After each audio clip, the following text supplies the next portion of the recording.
ปีพุทธศาสนา2 ปัก69 วาปีใต้2 ปลายปัก19 นี้ปีก็จะ3 ปัก87 คู่เดินเกาลับตั้งปลอกโค้งเยาก็เดินเกาใหม่1 คำตั้งปอตกโค้งเนี่ยปีคิดวันที่25เดินจุนได้ปี25ในปางสร้างตือกำตราอนัตตาวิปัสสนาภาวนาอาหันยอดธรรมอนัตตาปอกกำทน14ที่วัดอนัตตาวิปัสสนากรรมฐานหนองเขียวเมืองวันลมร้อยสะทงเวียงตาขี้เล็กเมืองไตปลอกคงในก็เป็นตอนการเปลี่ยนเฮาที่ไหนมาซับแรงลายไว้วางใสในข่าวยามคำคืนวันทน6เนี่ยเท่าที่ได้อ่อนกันอย่างตั้งเข้าสู่นิพพานตาที่ปิกอัปเดชิภูมิตาที่เปิดประตูนิพพานเป็นข่าวยาม6 โมงไปคำต่อถึง8 โมงในวันเดินเก่าใหม่1 คำวันเมื่อไหร่เนี่ยก็ได้เจอกรรมฐานวัดป่าอนัตตาวิปัสสนากรรมฐานทำป่องวันหน้าเยืองเปิงหน้าศาลเจเวงสีเสียงเจตอนต้นปีในเมืองไต้ปอจานเนี่ยก็เขาอ่อนกันเปิดวันเหมือนไหนตอนในข้าวตังเหมือนเฮาเนี่ย10 วัน11 วันมีโยกีเข้าห่มจอมสังขารมีอยู่39เจ้ายาหานป้า1เจ้าสังป้า1คนใจ7ก็โยกียิ่งเขาเนี่ยมีอยู่30นี่ก็เป็นอันดีห่มจมหนังเก่าก็เปิดลองอยู่ดองเฮ็ดวิทยาวิชาเนี่ยก็ก้นวันเขาก็เอาคุณพรเจ้าเขากับสืบมาเลยเขาป่องข่าวเขาป่องข่าวมาว่าดีจ้าเปิดในคำคืนวันเหมือนแน่เหมือนว่ายามเปิดมานั้นตาเขาตาพักตาซ่อมได้ก็เขาก็ก้นวันก้นคงวันหนึ่งเนี่ยเขาเปลี่ยนกันอยู่10 เฮิรนถึงวันหน้าเยอะไงถึงวันหน้าโป้งไง2 วันเนี่ยมันดีมีวนบอกกะ90ใช่ไหมวันเขาบางก็ให้มันอยู่ไปให้การเมืองไทยก็มีนี่ก็เรียกว่าเป็นเดียนดีห่มจมดีอนุโมทนาแล้วก็เบอร์ยังงานเขาก็ซ้ำเป็นอันไหนก็นั่งเก่านั่งแหละก้นบอดีป่องแจงเลี้ยงใจตราหน้าตานั่นถึงพอเฮิงเปิ้งใสกว่าก็เปิดมันเป็นเปิงพระเป็นเจ้าเขาสอนไว้แหละเขาก็ต้องอ่อนกันก็คัดใจก็เลยเตมีกิ่งเพลในเมืองใต้เขาเนี่ยมีอยู่3 ตีเอาตั้งแต่จองอนัตตาวิปัสสนาแต่ย้ายเยกตาเนี่ยตีกัดกูลูกตีกัดกูปากก็มหามินิตนะพอลูกตั้งต่องกีมามันมีผายไส้เป็นวันปงเราตีถึงกองมูกัดกูนั่นก็มกหามินิตตั้งออกพอป้วนกว่าตั้งนั้นเนี่ยเข้ากับตั้งปานเย็นในปานเย็นนั่นเนี่ยก็ในวันเย็นเนี่ยเพราะว่าความตายเอาอันนั้นก็พอสืบที่วันเย็นกว่าที่หน้าเยืองก็มกะ15 มินิก็พอถึงมันอยู่ไตลอยหม้อในไตลอยหม้อเนี่ยมันมีอยู่130เนี่ยมันมี30 ลูกจับแถวนั้น130ตีเมืองห้องก็มีก็การ130ตีปอจานก็มีหนังเก่าอยู่ไตลอยหม้อพอเบอร์ในทุ่งต่องกี้ในปอจานเนี่ยอันลอยอันสูงเร็วเป็นเรื่องเสียงเนี่ยมันเป็นลอยหม้อมีไว้ที่นั้น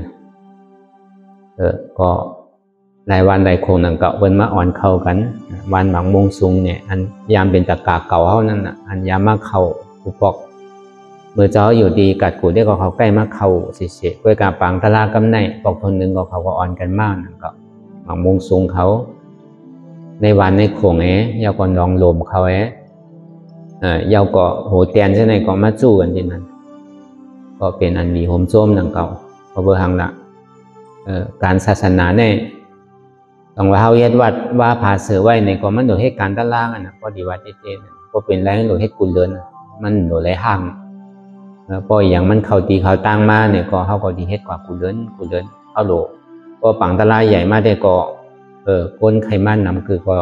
เขาหับแหละเพื่อกับพ่ออย่างเขาเย้าโตกว่าเย้าในที่อยู่ที่เศร้าเขาเย้ากว่าเย้าเนี่ยก็เขาก็ดีครับที่เอาไว้เศร้าหนึ่งเนี่ย30เนี่ย1 เดือนเนี่ยก็เขาก็ดีห่างแหนกว่าก็เปิดเป้าหมายเขาเนี่ยก็เป็นอันในก็หนังก็มันจะว่าที่ไรมาเฮ็ดไปมังมีสิปเย่มใจแล้วก็ที่เฮ็ดลองในงานเย่ก็มใจที่เฮ็ดลองดูมู่เย่ก็เขาเฮ็ดเขาเฮ็ดลองศาสนาเย่การศาสนาพระเป็นเจ้าเนี่ยมันมี2 เปิง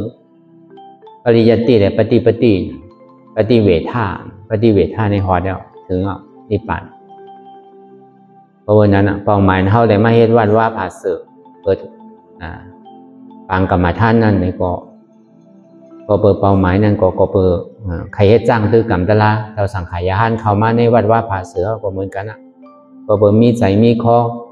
ใครเฮ็ดการตะลาเลยสันนิเข้ามามันติ่มเหมือนใจว่าคอมาเกข้อเกน้ำใจเขามาก็หลงเหตุการณ์ตลาดเต้ๆอยู่จอมในปักในเปิงในว่า3 เดือนในก็ยกกี่เขาปอกก็เย้าในก็เจ้าสังขายานั่นอยู่ก็การดีเลยเฮ็ดวัน4 ปอกว่ามีการสังมาสุกก็เพราะว่าปังตลาดเฮาเย้ากว่าอันจ้าลงกับตุ้งซ้อมก็ดีมีอยู่3 ป้าเปลี่ยนกันกว่าตุ้งซ้อมนั่นน่ะพอดีไปตะกาที่ก็มันง่ายๆก็เบอร์วัดว่าผาเสือเขาเนี่ยมันอยู่ไกลวันไกลเวิร์ดเวียงเนี่ยมันดิเป็นตั้งไม้ตะกาเอาที่ก็เพราะบนนั้นอันเขาจอยอะไรเจอก็เขาก็จอยนั่นแหละมันก็พึกในตัวเขาซ้อมนั่นอันจ้ามเป็นกว่าอะไรนี่ก็อ่อนกันเฮ็ดตะลาวันได้10 ปอกใจว่ามาอันเท่าว่ามาเปิด3 ปอกในเท่าว่าปุนตายกกี่อันเป็นไร3 เดือนนั่นน่ะนอนเป็นไรเครื่องหวานนั่นนี่ก็มีข้าวยามตัวกันเหมือนไรก็เข้ามานั่นด้วยการได้สังขารที่เขาถึงได้พึกกันก็เบอร์เขาก็อ่อนกันเลยในอนัตตาวัดป่าอนัตตาทำป่องนั่นก็เขาก็เตะเฮ็ดเหมือนเท่าก็ดีผมจอมอนุโมทนาจอมเด็ดก็เบอร์เขาก็มีเป้าหมายที่นั้นก็นั่งเก่าอันนั้นเขามาเปิดปังตลาดนี่ก็เหมือนนั้นที่เลยพึกกันกว่าที่เลยพึกเปตัวเหมือนอันเขาพึกเจ้าสั่งเจ้าจ้างเขานี่ก็เหมือนกันพอที่เลยพึกเขากว่าเจ้าปูป้านั่นพึกหมออุบหมอลัดพึกหมออ่อนโหกว่านี่ก็มันเป็นพรดีตาศาสนาเฮานั่นที่เฮิงเพิ่งใส่กว่าวันตาเมื่อนะแล้วก็วันนั้นนี่ก็ซ้ำปึงอีเลยเสียอุปาโสอุปาสิกะแล้วก็ยิ่งใจเฮาเขาหนังเก่าคุณเจ้าใครเฮ็ดอยู่เพราะมันมีคนดูเขาพักซ้อมก็ห้ามเป็นไรหนังเก่าเนี่ยไอ้ใหญ่เนี่ยเขาพักซ้อมนั่นน่ะแต่ดีอยู่ดีเศร้าดีกินกว่าเพราะมันมีเขาพักซ้อมแมวตาเฮาซ้ำดีอยู่ดีเศร้ากันนี่ก็ซ้ำเป็นเปิงลงหนังเก่าจังว่าคือมันเกิดโดยศรัทธาของเฮาเต้ๆมันจะได้เป็นกุศลเต้ๆมันได้เป็นกุศลนาบุญกุศลใหญ่เต้ๆคือมันเกิดโดยศรัทธาอย่าพี่มันมีขอวังคับกันเพราะวันนั้นวัดว่าผาเสือเฮาในเกาะเอาเตียนมันง่ายอันไล่จ้างตื้อกรรมเฮาในกลุ่มเอาไล่ซุกซักยังก็ถึงจริงค่ะข้าวยามมันมาเนี่ยเขาก็ไว้ลาตราสังขาดูคันธาหาเปิงกันตัวอันนี้ยาวก็อ่อนนั่งกำเดียวก็เบอร์ข้าวยามเฮามันพอมีเฮาหลงเฮ็ดเต้ๆเขาดีตายมือผู้เขาพูดอะไรลูกมือคือมาเนี่ยปาดนามาเหลือนตามาปีนามามันพูดอะไรตั้งใจเนี่ยมันไว้น่ะให้เป็นถึงก็เป็นกว่าโรคกำพร้าพ่องย่ำเดี๋ยวเนี่ยมันสูญสารล่อเล่กันหมดอะไรก็มันเป็นอันสุกยุงกันกว่าตั้งโบตั้งปึกตั้งเสียงนั่นเพราะเบอร์นั้นเหมือนเขายังมีคือตั้งข้าวยามันสั่งถูกนั่นเนี่ยก็เขาก็หลกคัดใจได้หิมเฮ็ดเอาเต้ๆนั่นนะที่วางงายเนี่ยก็ง่ายอยู่หนังก็พอเฮ็ดมันได้ก็มันเป็นอันหยาบสังอันหยาบเนี่ยมันมีพอเขาคัดใจเนี่ยอย่างก็มันตึงอ่องเพื่อการมันก็ง่ายหนังก็พอเขาเฮ็ดเต้ๆเขาเฮ็ดอย่าไปห้างนั่นน่ะเมียก็อย่าไปซุ่มนั่นเขาใกล้ลาเสียอยู่ในการตลาดเนี่ยเมียก็อย่าไปเขาซุ่มนั่นอันเขายำพื้นก็เมื่อในก็กำนำก็พื้นมาลูกก็ป่องมาเขาซุ่มหนังเก่านั่นก็ดีว่าอาล่างเนี่ยก็ซ้ำดีน้อยใจเนาะเขาว่าเพื่อนก็หาอะไรอาล่างว่าในกล่อมบ้านหนังเก่ามองปอกก็ยังตึกยามนางมา1 ชั่วโมงได้ดูอันเท่ามาพึ่งนาง2 ชั่วโมงเนี่ยก็เป็นน้ำเมียหนังเก่าเสียด้วยกะพอมันไรเอาเนี่ยก็พอเขาสำคัญสุดพอเขายามไรเนี่ยไรเขาพอเขายามไรอยู่วันใด4 ปอกวันใดในห้องพื้นเนี่ยเขาซ้ำปอกขึ้นพื้นก็ซ้ำใช่และอาล่างหนังเก่าเนี่ยซุ้มขึ้นมันโดดไรอาล่างพอเขายามไรเขาโดดไรหู้ไว้นั่นน่ะเนาะ ปวดมา2-3 วันเนี่ยเข้าพื้นก็กะเมื่อว่าเนี่ยมันได้เข้าพื้นปองว่าเข้าไรเข้าไรนำเมียน่ะไรอลังมันอ่ะก็ในสื่อกว่าตั้งนานได้เข้าดิ่มพื้นน่ะในก็ปองอลังเขาในมีไว้เสียเข้าเป็นนี่เก่าก็เข้ามีนี่ใหม่ก็เข้าเฮ็ดทางเอาอ่ะเพราะเขาไรอลังเย่าหรือเสียนั่นเนี่ยห้ามเข้าลำไหนนำเมียอันเข้ายามเฮ็ดไรก็เข้าเฮ็ดไรมาน่ะอันเข้ายามนางหนึ่งนาลีเขาก็ซ้ำนาง2 นาลีไรมาเนี่ยเป็นน้ำเมียเขาเต้ๆกับเดียวเป็นน้ำตอนพรดีเขาเต้ๆมันจะดีหู้เลยเช็ดจากตลาดเต้ๆป้อมเฮ็ดแต่นั้นมันหู้รู้เฮ็ดเอาเรียนเอารอมันเฮ็ดเต้ๆนั่นน่ะเฮ็ดเอาชื่อเอาเสียงกันน่ะมันจะเฮ็ดเต้ๆรู้เพราะเบอร์นั้นน่ะพอเข้ามาในตึกอนาตาเขาเนี่ยมันต้องได้เฮ็ดเต้ๆเพราะว่ามันมีไผลาเพราะเสาสังขารในวัดในวาในแค่โตตอนเหนือนั่นทางเพราะมันมีอันอย่างมาสุกอยู่เนี่ยเพราะกลางวันก็มังปองดัง3 ชั่วโมงกลางคืนก็3 ชั่วโมง4 ชั่วโมงที่เนี่ยเขาก็ซ้ำตัวก่อนมันก็โกงมันก้านนั่นน่ะเจ้าความอันตึกใหม่ก็ยังตึกมีอยู่ว่ะตีเตะเลยมันตีเลยเพิกเขาติ๊กอ่ะอันนี้มันรีดูดีต้านแต่เขาว่าวนตัวดีมันรีดูดีต้านเพราะว่ามันแห้งสังขารนี่ก็พึงอิงเลยเสียแห้งอุปาโสอุปาสิกะแห้งตะกายยิ่งตะกาใจเขานั่นน่ะมันใจเป็นก้นกล้าก้นขายต้องบอกกล้าขายอะไรเนี่ยเจ้าสังขารเนี่ยเอาเมตตาเป็นเรื่องใหญ่กันน่ะเอาลองอินเทอร์เน็ตลองอยู่ลองเศร้าลองอยู่ในปักเปิงมีในนั่นน่ะลองกว่าลองไปกันน่ะพึกตาที่เป็นหน้านี้นั่นน่ะถึงมันไปเป็นหน้าดีเต้ๆเดินนี่ก็เขาหลุดลุ่มล้านลิ้นมันดีๆอันเจ้าเป็นสังขารยานเนี่ยเขาหลุดได้เป็นตัวอย่างนี้เปิ้นนั่นก็เลยบอกมันมาปลูกหึงเพราะอะไรคืนไว้ๆจัดในก็จัดนะก็กำมังปอกเนี่ยเอาให้การตั้งดีนี่อย่าไปคือมันอย่าไปใจไหมอย่าไปใจห้อนมังปองในเฮ็ดเนี่ยใครไรก็เดี๋ยวมันไรหนังเก่าเพราะมันใครไรก็มันดีไรก็หนังเก่าจัดในก็จัดนะมันต้องดีไรอ่ะไว้ก็เทิงก็ไว้นั่นน่ะมังปอกมันมีหลองตั้งอากูสู่เข้ามาเฮฮับตับไว้อ่ะมันก่อมไปได้ครับผลอาโจมันเตือนก็เมื่อนั้นอ่ะเพราะมัน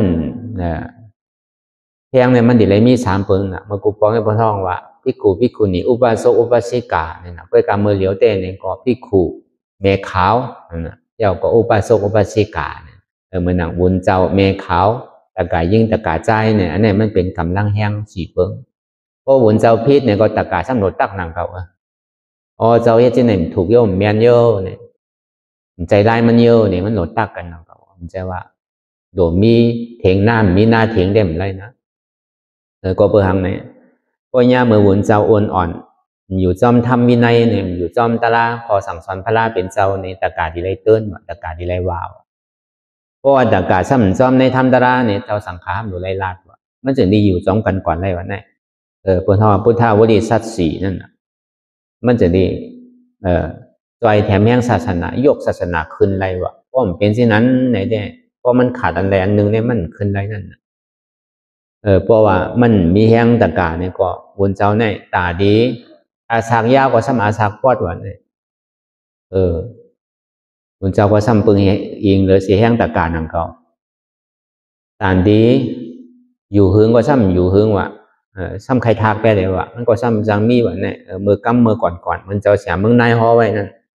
ปกติปังบุญเจ้าเท้ามาซ้ำโกตายว่ะปกติปังบุญเจ้าหนุ่มมาซ้ำโกทากว่ะเมื่อเดี๋ยววุนหาวุนเจ้าเนี่ยหาหยาบหนารู้มาเดี๋ยวเนี่ยที่นางวัดนางว่าเนี่ยง่าย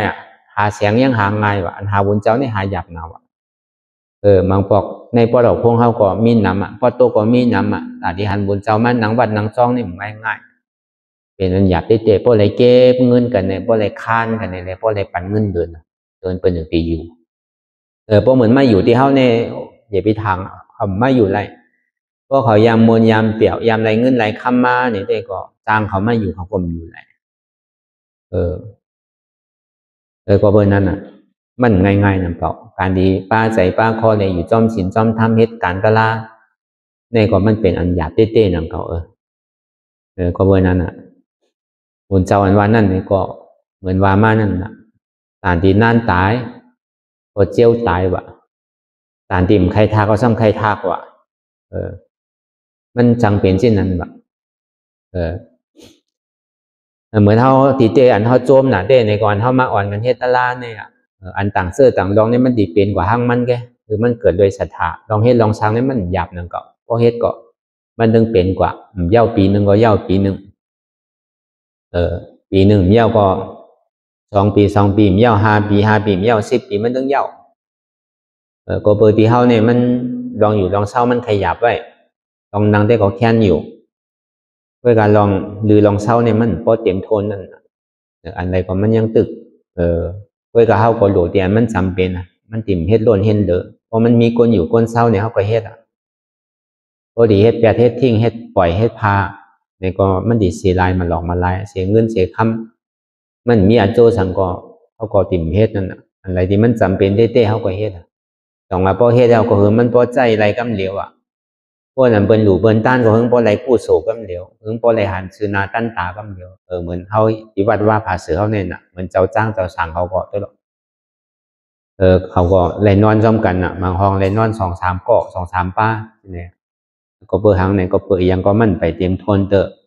ก้อยกะมันหยาบนำเก่าการเฮ็ดการสร้างเนี่ยพอเฮ็ดกว่ามันถึงเป็นมันถึงเกิดขึ้นมาได้นำเก่าก้อยกะมันหยาบเลยเฮ็ดสร้างเนี่ยตาที่คือโกนเนี่ยว่าหยาบเลยเพิ่น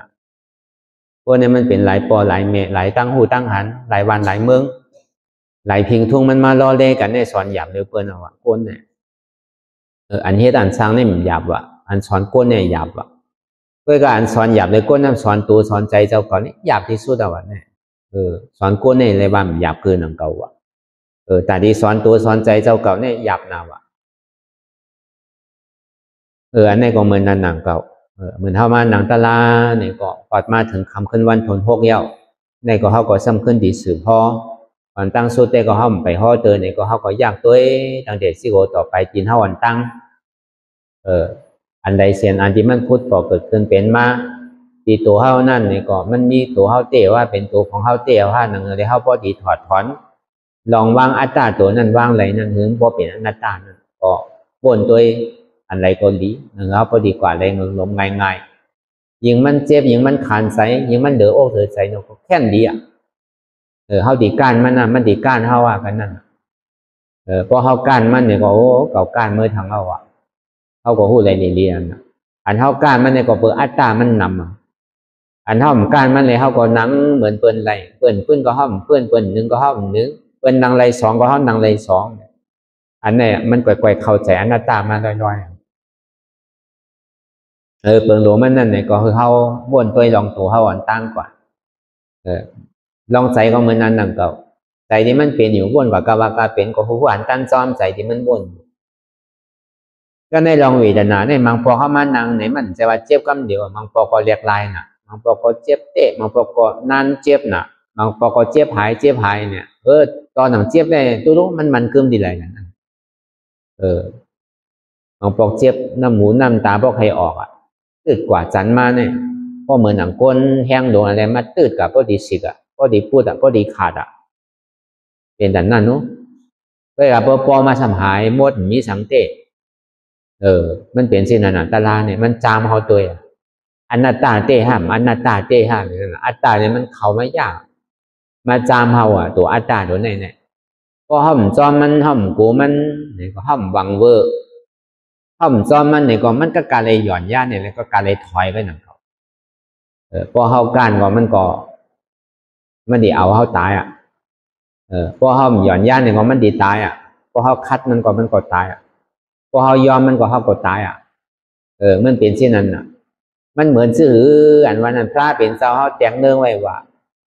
เหมือนก้นใจก้อนหนึ่งก้นใจหนุ่มก้อนหนึ่งอย่างเดียวเอาไผ่ต่างไว้เนื้อกอกโหไผ่เนี่ยมันซ้ำใส่น้ำมันใส่น้ำมันโทปานเลยสังใส่น้ำมันหมักเป้าเลยสังเอาว่างไว้เนื้อโหก็ในซ้ำในส่วนที่เอาก้นอันทางหลีหางน้ำอันเป็นสาวอันเป็นก้นทางหลีหางน้ำน่ะเอามากามาพ่อนเอามาห้องเพียงห้องความนี่แหละเทศทางนี้โกนใจกว่านั้นโกนใจกว่าซ้ำเป็นโกนใจหนุ่มเป็นบ่าวหนุ่มเป็นโกนใจหนุ่ม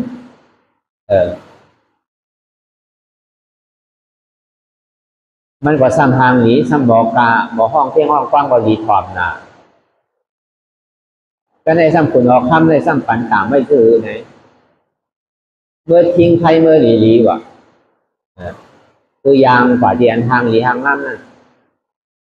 เพราะว่าไพ่เมื่อรับในหัวก็ดีขาดเนี่ยเอาก้นดั้งหลังอะไรไปท่านมิดยับไว้มันดีตัวอันทางหลีมันดีตัวอันเสียงหลีนั่นก็มันดีทิ้งไพ่มันนะมันดีมีเช่นนั้นก้นเขาได้หยุ่มยามันดีโกตายลองตั้งใส่เขาในดีเลยบ้วนเช่นนั้นนังเรียไพ่มันติ่มบอดนังเรียไพ่มันติ่มรับแต่ก็มันตีรักษาไพ่เดียนมันวางไว้หนึ่งหัวอันมันทิ้งไว้นั่นอันมันยับไว้นั่นพอมันเสียไพ่บอดพอเปิดสติมันมีปิญญามันเบี้ยวนี่แหละมันกัดตัวหนันทางหลีตัวอันเสียงหลีตัวอันจังยาจังเก้าเลยที่เรากิเลสานั่นเพตื่นมานั่นไงไพ่ก็มันตีบอดเพราะว่ามันเสียไพ่บอดเจ้านี่ก็โหก็ดีขาดอันนี้พระราเป็นเจ้าเขาแจกเนื้อไว้ที่นั่นตาดิตัวใส่ได้ทิ้งใส่ในคือทิ้งบอกขันนั่นก็เมื่อใส่ดื่มเมาก็กล่าวว่นลองอายุตั้งนอกกล่าวว่นลองเสียงอันดีกล่าวว่นลองทางอันดีกล่าวว่นอยู่ในอายุกับมาผงมันดื่มเมาน่ะมันลืมใส่มันลืมไพ่เดี๋ยมันยับไว้เพราะว่ามันดื่มยาวนี่ก็มันดีกับคลองใส่เสียนั้นก็ไม่ดีให้เธอไพ่นั่นบอดเพราะไพ่บอดในสังมันคอในร่วมกว่าในสังในหัวมันขาดพวกนั้นไปมีแต่แลอยู่จ้อมหลังมันก็หางแห้งไว้แต่ที่ตัดหัวมันก็เมื่อไหร่ไพ่มันบอดก็หัวก็พูดลาเป็นเสาเนี่ยเมี่ยวการนั้นทิ้งใส่ในที่เลยไว้ใจเหมือนที่นั่นนั่งเลยอายุเขาในติ่มกว่าที่เจ้ากับลองอายุกับมากงในเสียงในหางในอายในยาสารในการตุ้มเจอกูสัมแสนปึ้งทิ้งไว้ที่นั่นเพราะเป็นที่นั้นเนี่ยมันจะดีกว่ารอดได้บ่ในก็เหมือนนั้นหนังเก่าพอเบอร์ในคำขึ้นมันเหมือนในเนี่ยก็เขาก็ดีเลยเอาลองอนัตตาเนี่ยอัตตามาห่อปันก็เปิงอนัตตาเขาเนี่ยมันก็ดีเลยห่อหูกูปังปังกะลาเนี่ยมันก็แต่กะเขาโยกิอุปโสปสิกาเขาปอกเขาเมเขาเนี่ยก็ยังตึกมันปอกเข้ามาใหม่ย่ำไปได้ถอมได้ยินอนัตตาเนี่ยมันปองว่าสังมันสำดุกตีไหลมาซ้ำกับเอาตีไหลมาสอนซ้ำเด็กใครถังพิษที่ไหนก็จังนี่ก็เพื่อเขากลมไปยามยินในเมืองไทยเขาในอันว่าอนัตตาวิปัสสนาว่าอนัตตาวิปัสสนาเนี่ยมันมีอยู่3 ตีก็รู้เหมือนเขาวางมันอนัตตาวิปัสสนาน้องเขียวในตีหนึ่งเรียงตัดที่เรียกกดออกตรงเนี่ยนายเยิงตีหนึ่งก็จานสีเสียงยาวก็ขาดกูเบียงตนตีหนึ่งมี3 ตีนี่กันอนัตตาเนี่ยก็ดีว่าเอาในเมืองไทยเขาเนี่ยเขาก็ดีใครวนก็วนอยู่นั่นเพื่อกับเขาก็ดีซับแรงหรือป่องพอเปิดอนัตตานั่นเนี่ยไหวเสพราเป็นเจ้าเขาในสัพพัญญูตั้งหยาดเมื่อเดือน6 โมงเยาในสื่อที่เรียกว่าหน่อร้องเจ้าสายชิทธาถึงมาเมื่อเดือน6 โมงเยาเนี่ยก็ตัดแปดกิเลสห้องว่ากิเลสนิโรธาสัมมาสัมพุทธะหน่อร้องเจ้าสายชิทธาเนี่ยเมียวตายไปแล้วก็ตายไปแล้วขึ้นมาเป็นพระเป็นเจ้าก็ธรรมะสัมมาสัมพุทธะได้เป็นสัพพัญญูตั้งหยาดไม่ยาวในก็วันนั้นมาวนใครใส่ตัวลองการตลาดมันลึกลำกำผีเนี่ยมันง่ายตลาดว่าเนี่ยเขาดีกับพ่อปันไพเขาเป็นติ่มปองเขาติ่มพ่อยาวัตลาดเนี่ยเขาดีเจ็ดเย็นในอยู่เนี่ยก็ในลองตั้งวนเหมือนหนังพระเป็นเจ้าเขาวนนั่นเนี่ยก็ฮอดถึงขุนช้างในจันทร์สุทาวาสามคนคุณช้างคนเนี่ยมากำเดียวหายตัวลูกเดียวเมืองช้างนั่นก็โจเลียดมือกำเดียวก็มาพุทธสองนาพระเป็นเจ้ากำเดียวมาไวสาต้องปั่นมาไวสาถึงบุญคำพุทธาคำพระเป็นเจ้าค้าเจ้าเขาสร้างเทมปรามีมาในข้าวดังเสียสังขายไปเช่นกำพาเนี่ยก็เปิดตัวเจ้าเขาใจค่ะก็เปิดหันถึงเวเนี่ยสัตว์ว่าตั้งแต่พระเป็นเจ้าดิบบังกะลาวนะพระเป็นเจ้าเขาไรแปดเนี่ยหันถึงก้นบางก็มันมีผุนมันตึกคำตาไว้นำก็มีบางก็มีอีเต้เนี่ยว่าสังวัตเจ้ากับฮอดลาปันก้นตาเสียนหนึ่งก้นในเก่าหมื่นเก่าเห็นเก่าปากเก่า10 เก่าก้อนในมันปองก็เป็นสังขะสังวัตก้อนหนึ่งเลยปองกาก็มันก็เป็นน้ำเมียเท่าครับพระเป็นเจ้าเขาแก่นต่อเจ้าเขาอย่าปีวนอันว่าใครห่อนี่ปีว่าเสกัมขาตากะผิดป้างไว้คือเจ้าเขาเลยห่อตลาเสกัม ก็ขับเอานี่เหมือนตลาดของคุณช้างครับเนี่ยมันเจ้าจะดีมาวนมาอ๋อที่ฮอตลาดใดจะดีมาวนปฏิจจสมุปบาทเลยสังมาวนก็ขอทำตลาดทั้งหมดทั้งเสียในที่เอาไหลห่อเนาะซ้ำดีกับห่อซื้อหือซ้ำดีกับห่อเมียวหือเนี่ยพาเป็นเจ้าว่าวนหนังเก่าว่ามันใจลาดีห่อหนังเก่าดีเลยวนห่อซื้อเลยเขาพอดีปองนั่นก็ซ้ำดีเลยวนหนังเก่าพอเบนนั้นอันเก่าดีห่อในเนี่ยมันเจ้าสันนิกาอยู่ในฝั่งน้าไม่แลหลอกวัวเนี่ยมันมีอยู่ตั้งบนเนี่ยมี4หลอกนึงเนี่ยมันจู่ไว้เอาอะมันขึ้นมาเหนือน้องอะพอเมื่อผูกมาเนี่ยพอยาสายเหลี่ยแล้วก็มันตีกีอันนี้หลอกวัวดวงที่1ว่ะดวงที่2นั่นเนี่ยมันตึกอยู่ในน้ำอยู่เว้ยกะทางวัน2วันเนี่ยก็มันดิพูดออกมาพอมันมายาเหลี่ยเนี่ยก็มันตีกีอะหมอกวัวเนี่ยมันขึ้นมาอยู่ในกลางมันอะทางหมอกเลือนทางหมอกจำเลือนมามันดิพูดมาเหนือน้ำอะหมอกมัวนึงเนี่ยมันตึกอยู่ไตหลวมไตค้นอยู่สั่งถูกมาเนี่ยก็เป็นปลาเป็นกุ้งเป็นปลาเนี่ยก็ช่างกินแปดถ้าเป็นเจ้าก็ก้นเนี่ยก็ดีเหมือนที่ไหนอ่ะมันก็ดีมีหยานเต้อยู่พอเขากะฮอตะลาปันเขาได้เขาตีไรตะลาก็มันเดียวอ่ะเดี๋ยวนี้คุกจะไรเสียมันอันมันยำกว่าทำเห็นมาลาเป็นเจ้าเฮามือยังตึกเป็นสิทธาตุอันที่สอนสมถะปันนั้นของบาอาตยาเซอุตกายาเซของนั้นพอมาวนคุกใส่ไรอย่าเซเนี่ยพอกว่าน่ะตายเอาน่ะมีว่าก็ในคุกใส่ไรตีวิลาอุตกายาเซก็กว่าเอาวะเขากว่าดีกะฮอดถึงดีเมืองสัญญาณสัญญายตนาบุญจังกะฮอดตะลาเลยอ่ะพอเมียวหินก็มันเป็นหินเช่นนั้นผู้รองสังอ่ะในขันธา5เปิงเนี่ยมันมีอ่ะ4เปิงเนี่ยมันหายกับขึ้นเปิงเลี้ยวไปกะฮอดสังกะราชสังก็มันเหมือนบางหินนะมันเข้าใจนั่นถ้าเป็นเจ้าก็มันจังช็อตอายุเขาป้อนสูงสุดเหมือนอย่างเดวิรายาเซในอายุมีอยู่84,000แห่งกัมพาเหมือนอารายาเซเขาในอายุมีอยู่42,000เหงเลยสัง30,000ปลายได้สังจะไหนเหมือนอุตกาเขาจะไหนก็เขาก็อยู่ที่อันจังถ่อมจังยินสังเอาอะเหมือนกับอยู่เหมือนบางหินเนี่ยมันหู้สังอะหู้ซึกสังมันปองมีหนามมีอยู่มันปองมีอยู่เพราะมันมีหนามมัน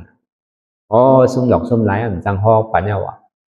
ก็ในส่วนที่คุกใจอะไรปัญเจ้าว่ากี่หาเจ้าอันดิเรยามาเฮ็ดเบียวิจาเหมือนมันเจ้าตึกช่างตึกจ้างตึกกำหนดแหละคุกใจอะไรเขาอะครับเนี่ยก็ดีกาห่อปันเขาอะก็เบิร์นในข้าวตั้ง3เหลือเนี่ยมันเจ้าเนี่ยพ่อตะลาปันไพเตอเอาตั้งแต่เมื่อเหลือน6 โมง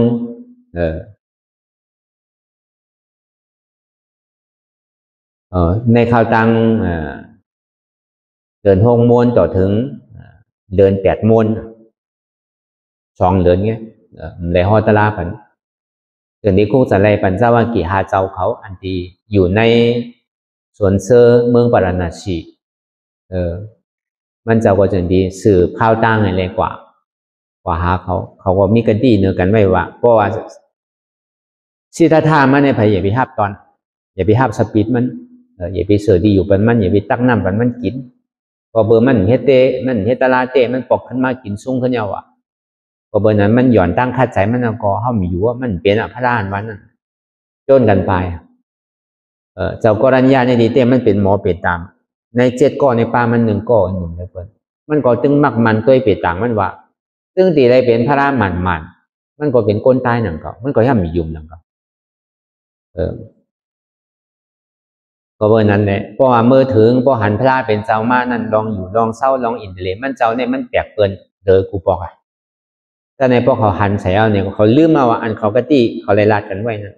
พวกพระเป็นเจ้ามากเขาแนทท่าเอาสปิด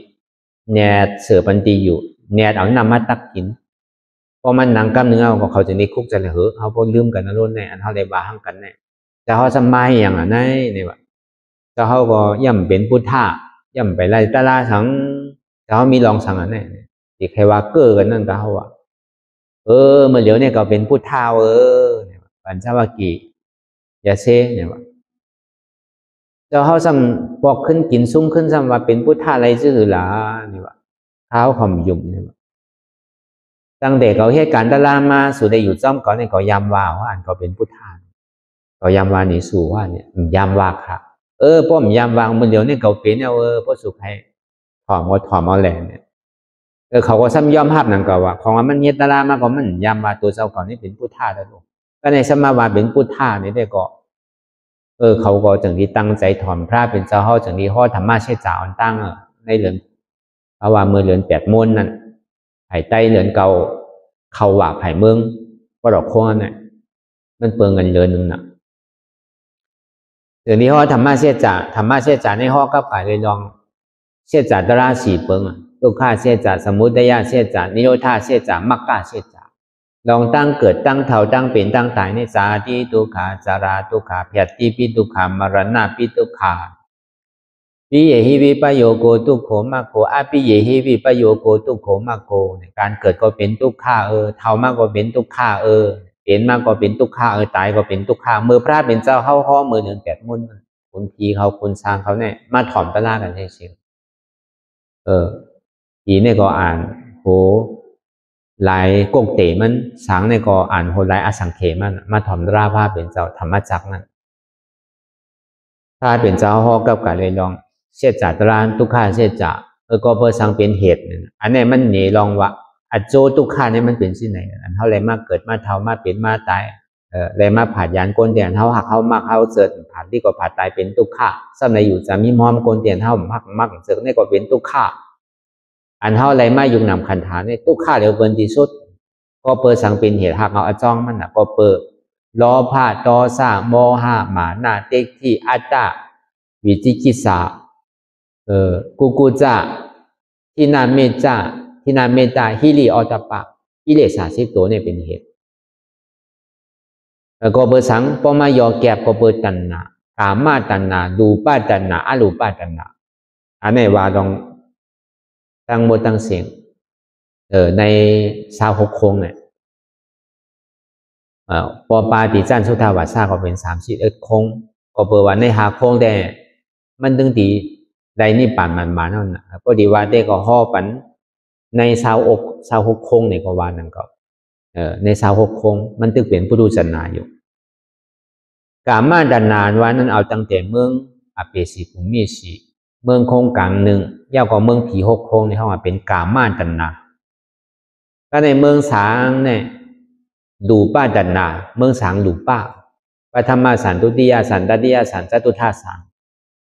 อาลูป้าดันนาเนี่ยในเมืองสางอาลูป้าเนสัญญาณสัญญาตนาเนี่ยก็เปิดในเป็นเหตุก็เปิดมีตัณหากามาตัณหาเนี่ยลองกู้โสและอากู้โสลองเฮ็ดอำลีเฮ็ดการเมืองอันนั้นลงตั้งแต่อเปชิภูมิลองเฮ็ดการดีเฮ็ดตาหน้าศีลาเนี่ยเขาก็เป็นก้นแหละเป็นผีนี่ก็อยู่ในกามาตัณหารูปาตัณหานั่นติได้เฮ็ดสมถะมันจะนี่เขาก็เป็นตีรูปาตัณหารูปาตัณหานี่ก็เฮ็ดสมถะนั่นก็เขาก็ตีสานสมาบัติอภิญญาจังไหนก้อยกาตั้งปึกตั้งหมดตั้งเสียงเนี่ยใครเป็นก้นก็ยาวใครเป็นสตรีฉันอสุรกายเอกจานาลายเนี่ยก็เปิดมีตัณหาอ่อนโหเฮ็ดกว่าเป็นก้นนั่นก็มี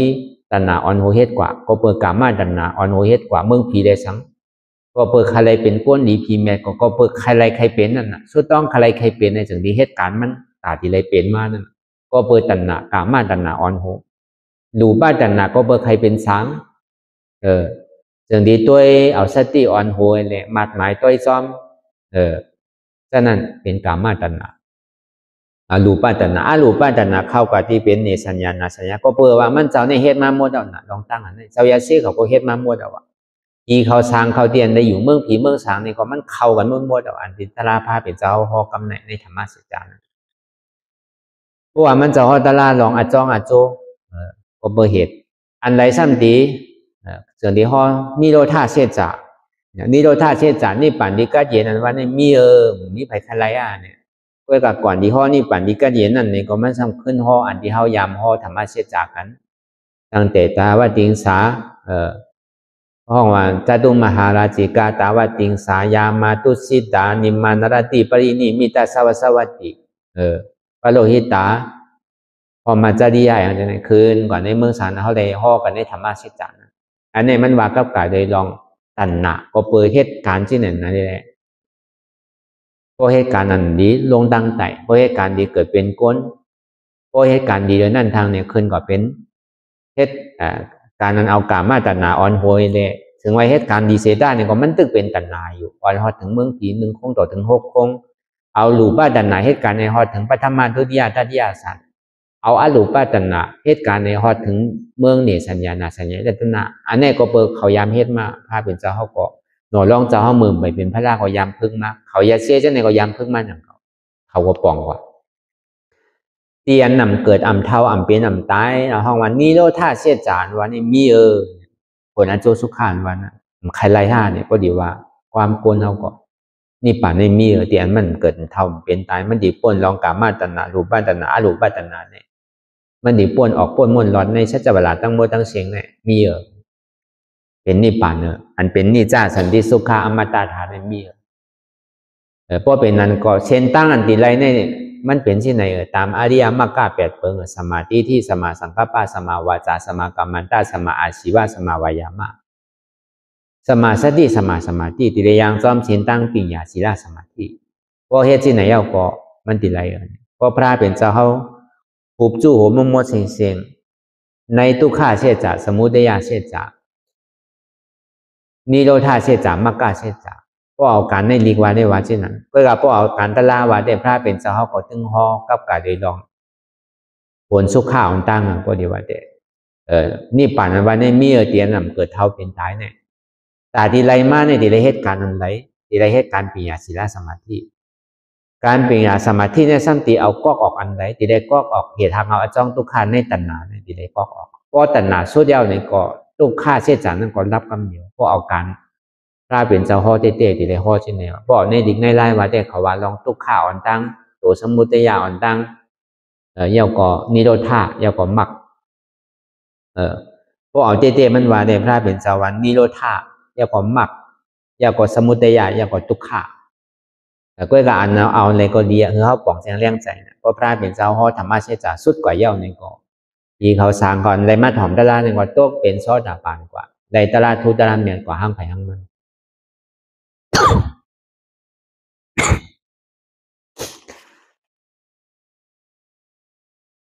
ถ้าในที่อันป่องใสในอันนี้ไรตลาก่อนเนี่ยมันมีเจ้ากรณียาป้าอยู่เพราะว่าเจ้าตลาเจ้ากรณียาไรตลาเย่าในพระเป็นเจ้าเฮาถึงที่รัดกรณียา2 พวกอันเฮาที่ได้ยินอยู่ติโกรัญโยกาโวรัญโยภัตติโยมาโพมหานาโมจาสัจจิเอเตปัญจมหาเตนะปัญจวัคคีติวุจาเลติธรรมะสักกปวัตตานะสุตังนิธิตังพอบอกความได้เฮาโกรัญโยนั่นน่ะเจ้าโกรัญญาเอ้ยเจ้าโกรัญญาเอ้ยนี่ว่าตลาดดิอันเก่าฮ้อในเมื่อไหลเอาเนาะเมื่อทบเอาเนาะเมื่อหันเอาเนาะเนี่ยว่าด้วยแลว่าเจ้าป้าเจ้าพัทยาเขาว่าเจ้ามหานามเขาเจ้าอาซาจี้เขาเจ้ากรัญญาในป่องเอาเนี่ยก็ป่องความใจเอาน่ะไรเอาตะลาป่องใจเอามันหนังเกาหันเกาสอนเนี่ยมันหู้เอามันหันเอาโลกเป็นซอดาปานกว่าคำเดียวเจ้ากรัญญาก็ในอันลองซอดาปานท่านเป็นภัยนะอันแกมซอดาปานนั่นเจ้าว่าป้าแกมซอดาปานคำขึ้นเมื่อเดือน8 มุ่นนั่นพระเป็นเจ้าห่อธรรมะเชษจากก็ในคำขึ้นเดือน8 ลอง1 คำนั่นลายเป็นเจ้าเฮาสัมพออันนัตตาและขนาดสุขอันเตียนเฮาอ่อนกันมาเห็นอยู่พองย่ำอยู่ดีกว่าที่มามันซ้ำ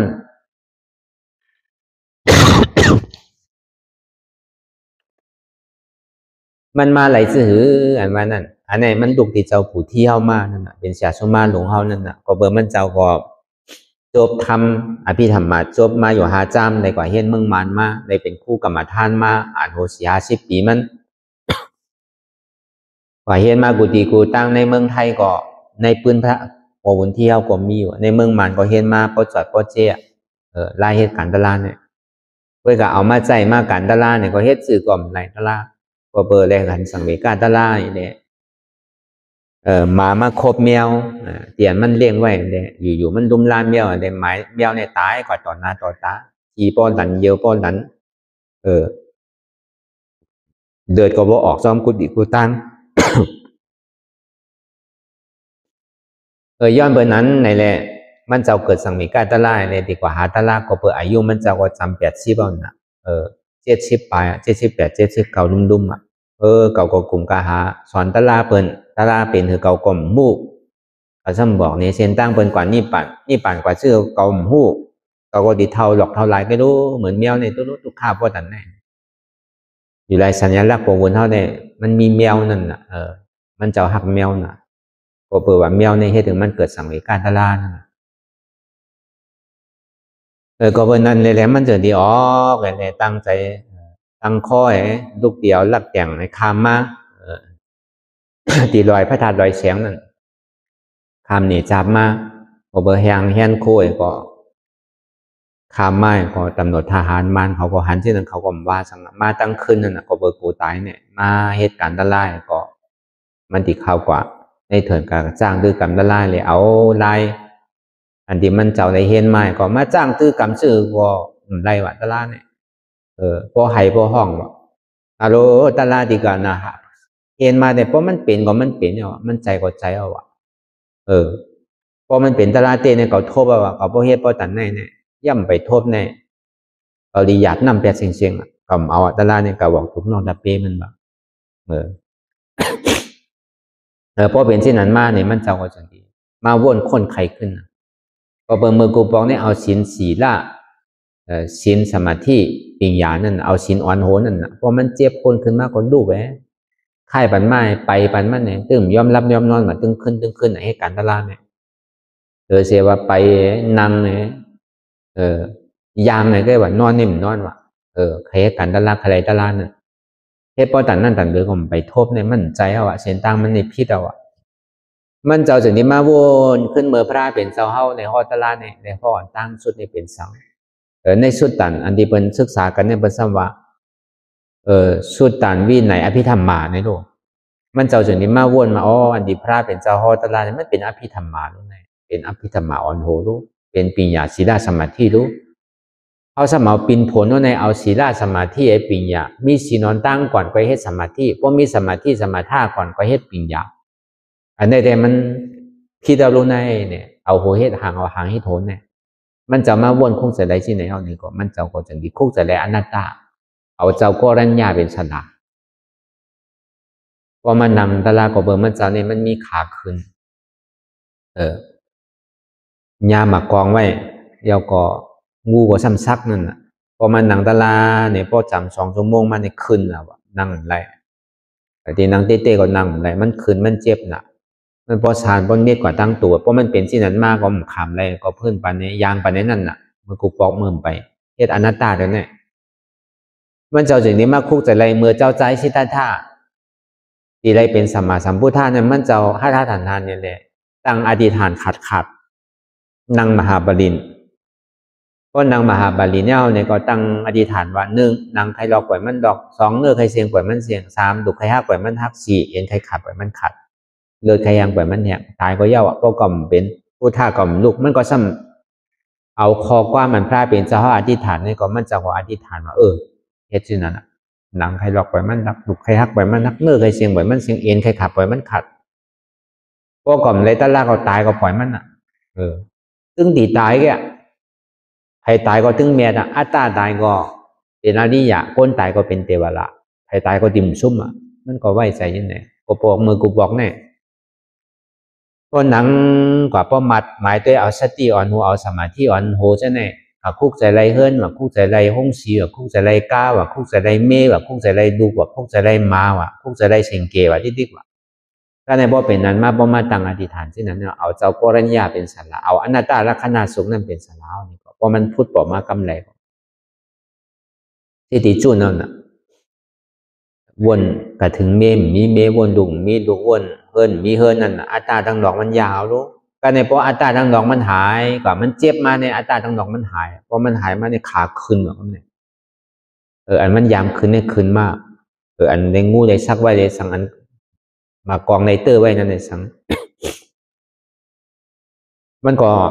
การโน้กันใจก็ตายก็เติงมันตายมันขาดก็ปล่อยมันขาดอนัตตาดิติแกเอายุคนั่นเป็นอนัตตานั่นน่ะก็เบอร์เจ้ากรัญญาในซ้ำขึ้นเอายุคนั่นเป็นอนัตตาในขันธาเปิดนั้นดูป้าขันธาอนัตตาวิญญาณขันธาอนัตตาเวทนาขันธาอนัตตาสัญญาขันธาอนัตตาสังขารขันธาอนัตตา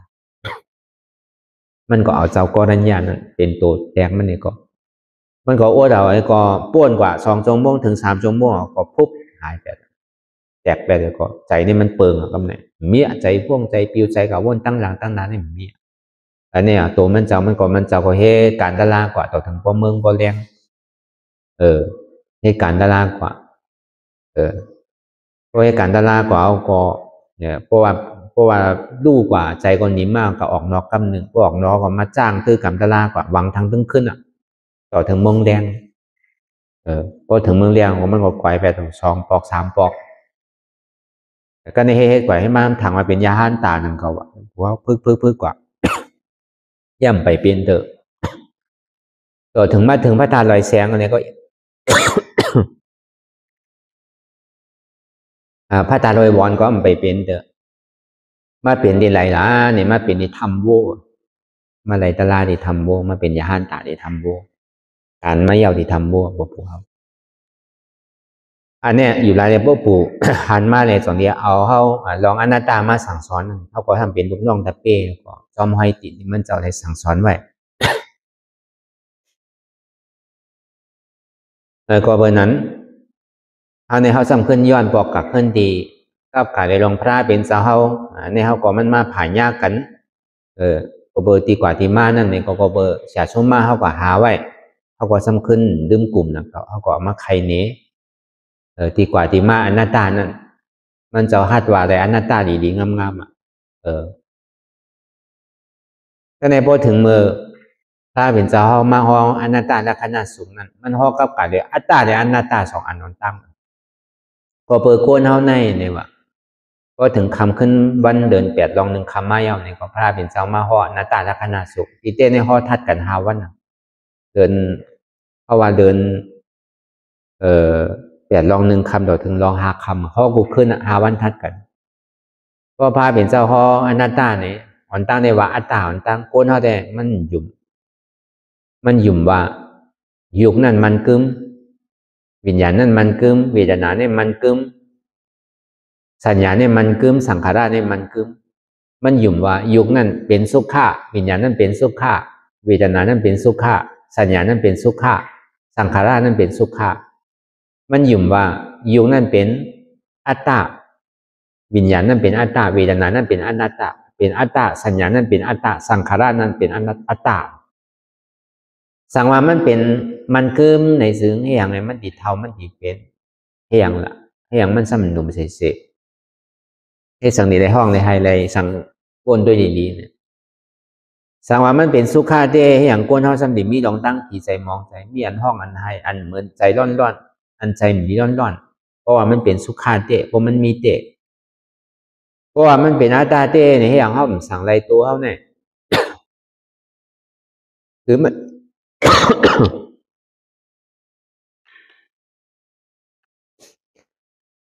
คือมันเพียงเปลี่ยนกันกว่าเสียงนั่นอยากมันเฮ็ดไร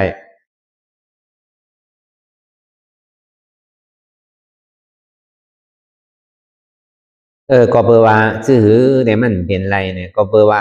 ดูป้านั่นเป็นอนิจจดูป้าขันธาอนิจจดูป้าขันธาทุกขะดูป้าขันธาอนัตตาวิญญาณขันธาอนิจจวิญญาณขันธาทุกขวิญญาณขันธาอนัตตาเวทนาขันธาอนิจจเวทนาขันธาทุกขเวทนาขันธาอนัตตา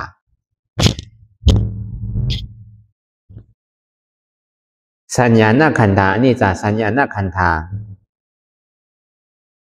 ทุกขสัญญาณขันธาอนัตตาสังขารนาขันธาอนิจจสังขารนาขันธาทุกขสังขารนาขันธาอนัตตาตีเตมันไหนยุคเขาอันวันนั้นเขาอยู่ย้ำว่าเป็นตัวเขาได้มันใจมันมีเตมันเป็นสภาวะยุคอันหนึ่งยุคนั้นเนี่ยก็มันกึมก็เปลว่ามันกึมเนี่ยมันเป็นทุกขาพอเปิดมันเป็นทุกขามันวาไรเนี่ยมันสิ่งที่ห้องมันเป็นอนัตตาดูป้าขันธาอนัตตาเนี่ยที่ยาวๆเป็นเช่นสมาธิที่หันว่ายุคนั้นมันกึมเป็นทุกขาสมาสังกัปปะวนว่ายุคนั้นมันเป็นอนัตตาว่าอะไรในพระเป็นเจ้าเฮามาถึงตอนแนวนี่ก็เจ้ากรัญญาเนี่ยจะตกเป็นยาหานตากว่า พอเปิดปึงอินเลเซยุกมันว่ามันใจตัวเขาเนี่ย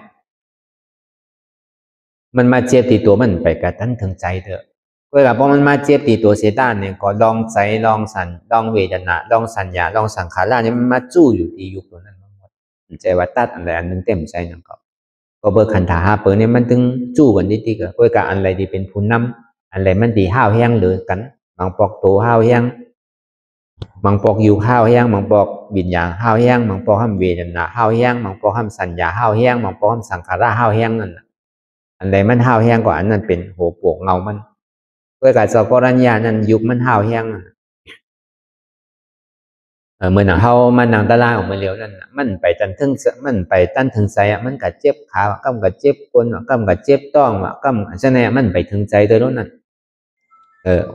มันมีกับขาเจ็บไกเนี่ยตั้งเหนือมันเจ็บมันมีกับกวนเจ็บไกเนี่ยอันนั้นไปห้องไปยุคอันนั้น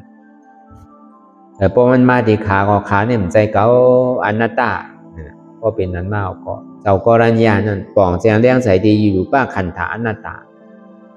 ก็แปลงแจงเลี้ยงใจดีอยู่ป้าขันธาอนัตตาเอาเนี่ยก็คืนกำเดียวกันสามมรรคคืนกำเดียวกันสามมรรคตั้งแต่สัตตกามิมรรคสัตตกามิโพอนาคามิมรรคอนาคามิโพอาราธามรรคอาราธาโพต้องเป็นยาหันตากว่าเพราะเจ้ากรณีต้องเป็นยาหันตากว่าเย้าเนี่ยก็แต่ว่าป้าทำต้องเป็นโซดาปันแยมโซดาปันมันเป็นไผ่ในเป็นเจ้าทัตติยาเนี่ยพระเป็นเจ้าก็ฮออนัตตาลักษณะสุขกับการได้ลองยุควิญญาณเวทนาสัญญาสังขารเนี่ยเป็นอนัตตา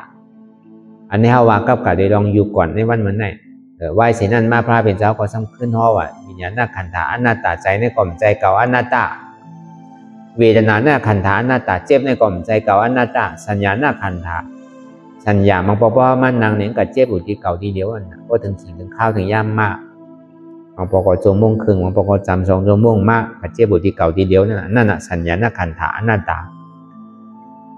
ก็ในสังขารหน้าขันธาอนัตตาสังขารไปบนในสังขารเตียนมันสืบเป็นสืบรู้อยู่บางปอเขาก็ย่างตัวเองมันดูกว่าหายกว่าเขาก็ยากตัวเองรู้กว่าหายกันมันถึงเป็นสังขารอยู่นั่นมันไปเป็นอสังขารเถอะนี่ป่านนั้นมันเป็นอสังขารธาตุมันมีเป็นรูปมันเกิดเปลี่ยนลองตั้งเป็นดูห้องอันนี้จ้าสันติสุขาอมตะธาตุพอมันยังตึกเป็นดูอยู่พอเขาอยากด้วยรูปกว่าอยู่ในแต่ก็บอกว่ามันตึกอยู่ในสังขารอยู่พอเป็นนั้นลายมันติดได้เหตุถึงเขาติดได้นั่งเจ็บไว้พอเป็นนั้นมาได้เจ็บมันพวกขยันมันหลุดเลยเอาตังค์ขึ้นสูงเหมือนเขาเจตลากันเมื่อเจ้านั้นเข้ากับยากอะไรหายกว่าเนี่ยมันตึกเป็นสังขารอยู่นั่นมันตึกปั่นตัวในสังขารธาตุอยู่มันยังอยู่ในขันธาเปิงอยู่มันไปป้วนขันธาเตอเนี่ยก็เมื่อฟูเมื่อฮื้อมาเขาก็ดิซับแรงหรือมันตึกลำมันได้ก็เขาซับแรงลองอยู่ก่อนตั้งก่อนดิเตพระเป็นเจ้าเขาก็ซับแรงกูอันนั่งกับเพื่อกับอันปองก็พอมีเจ้ากรณีเนี่ยเจ้าว่าป้าต้องเป็นโซดาปันเจ้ากรณีต้องเป็นยาหันตากว่าต่อถึงอนัตตานั้นสุดกว่าเนี่ยก็เจ้ากรณีก็ต้องเป็นยาหันตากคำเดียวอันเนี้ยปอปู่ที่เขาเนี่ยก็เอาลองตั้งเจ้ากรณีเนี่ยมาเฮ็ดเปิงก็เปิงมันเจ้าเนี่ยมันเจ็บตัวน่ะเจ็บขาน่ะก็เปิงมีขาเจ็บนั่นก็หนังกับว่าดีว่าเนี่ยขาขึ้นขาเจ็บนั่นก็ผลตีตัวก็เหลียดดีออกที่ไหนเจ็บอ่ะน่ะว่ามันเจ็บก็ชานเหมือนหนังหนูขึ้นขานั่นน่ะเพราะหนังตะลากว่าก็มันดิเป็นมากที่นั่นก็อันเฮาเป็นเหมือนหนังเป็นเมลูกอ่อน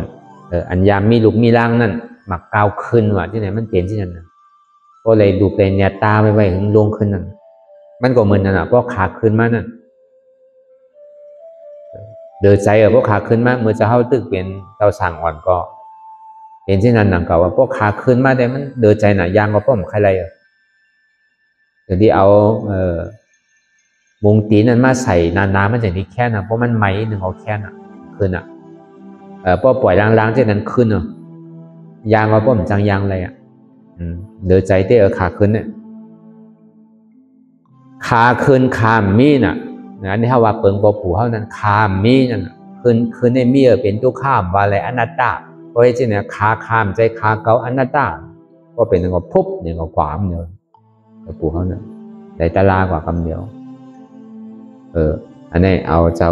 กรัญญาเป็นเปิงมันเนี่ยก็มันเจ้าก็แต่ดีเอามาวนคนใครตัวหลงอนัตตาที่พระราเป็นเจ้าห่อไว้เนี่ยมันเป็นอภิธรรมาก็เดียวอนัตตาเนี่ย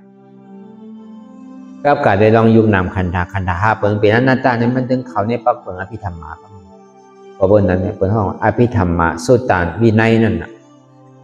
อภิธรรมาเนี่ยเดี๋ยวว่าพระเป็นเจ้าห่อตั้งโบดำใจว่ากะห่อ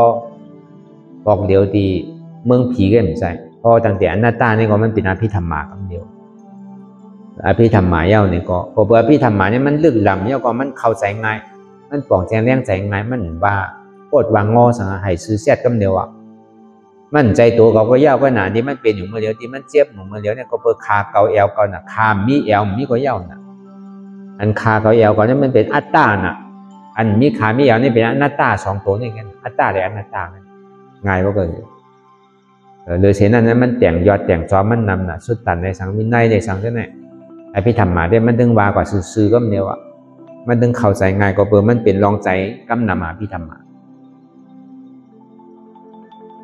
พวกอภิธรรมาเอาก็สุดตันไหวเสียนั้นมาเนี่ยก็ถึงนี้เข้ากันในเมืองกับชอดปอมันเจ้าถึงนี้ห่อสุดตันห่อจานลังปังก่อนสุดตันในจากนี้เกิดขึ้นมาครับเนี่ยก็สุดตันเกิดขึ้นมาเอาเนี่ยก็กำในอันเข้ามาในศาสนาพระเป็นเจ้าเนี่ยอันพิษใจไรตาลาก็เข้ามาก็มีตั้งนำนะอ้อนกันเข้ามาในศาสนาพระเป็นเจ้ามาเฮ็ดพิธีเปิงบางคนปอกกะหาลูหาเมฆขึ้นปอกกะกินเขาคำเขาสังขึ้นเช่นในใครเขาหินไรเขาใครออกไปยังเฮ็ดหนึ่งเหมือนหลังก้นเฮิรนเนี่ยถ้าเป็นเจ้าจึงที่ปิ้งเงียบไว้อันในเฮ็ดไรพิษนั่นนะต้องว่าศีลเนี่ยจึงที่นำขึ้นมามีอยู่2 ปากเช้า7นั่นศีลเนี่ยมันเกิดขึ้นตั้งหลังอภิธรรมาเนี่ยมันเกิดอ่อนตั้งสุดตันเนี่ยมันเกิดกำ2วินัยเนี่ยมันเกิดกรรม3อันนี้ก็ลองปิ่งยาเนี่ยก็ซ้ำหนีวัวหนุ่มหนังเก่าอันนี้เป็นตัวทบฉาสมาเขาเลยทบอะไรมากใครเนี้ยก็หนังเก่าเขาก็ซ้ำขึ้นยางจอมเหมือนเลยแล้วเขาแต่เป็นก้นชื่อเนี่ยมันเจ้าแต่มันปลูกต้นไม้ไว้ปันเฮาน่ะที่ได้เฮ็ดซื้อวิทย์เนี่ยได้ก็เขาถูกวิทย์กินกันน่ะมันเจ้าในแต่หักแต่โหมันมาจ้างไม้ก็ไล่เฮ็ดมันเจ็ดชื่อเป็นชื่อเนี่ยก็มันเจ้าก็สอนมาเขาก็เลยเฮ็ดจอมมันเจ้าสอนนี่ก็เขาเลยทบเตะจองว่าที่อย่างก็เย้าอย่าเขาหลุดเฮ็ดเต้ๆนั่นนะให้ถึงดีถึงตั้งอ่ะใจเขาลาดีถามว่าที่ก็มันสั่งทุนนำกับเพราะเขาเฮ็ดถึงดีถึงตั้งมันพอเขาก็เขาปองแจงแรงใจที่ได้เฮ็ดชื่ออันเนี้ยถึงจากนี้เมื่อถามหนึ่งปองเนี่ยมันจะมีการมีขันเพราะเขาถามใครมีตั้งหูดอกอะไรแต่ก็มันมีนะโจ้ทั้งเพราะเขาอ่านเขาเฮ็ดนะเขาหลุดถามเพราะเขาปองแจงแรงใจเขาหลุดถามเพราะเขาถามเขาหลุดเลยทอม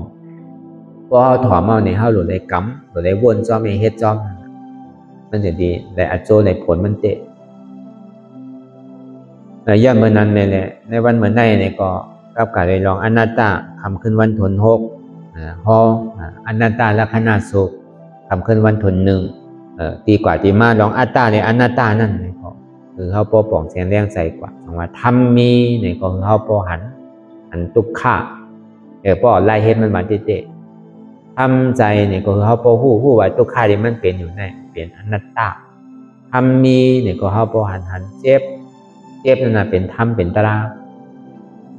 ทำใจก็คือปอหู้ว่าอันเจ็บเนี่ยเป็นอนัตตา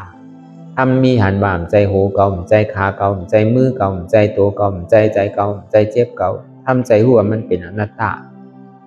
ทำมีหันเจ็บแกนต้องตอนนี้ซานสันไหวคมไต่ไม้กระดอนแข็งสู้ตุ้มจับยายจิ้มอย่าเป็นลูก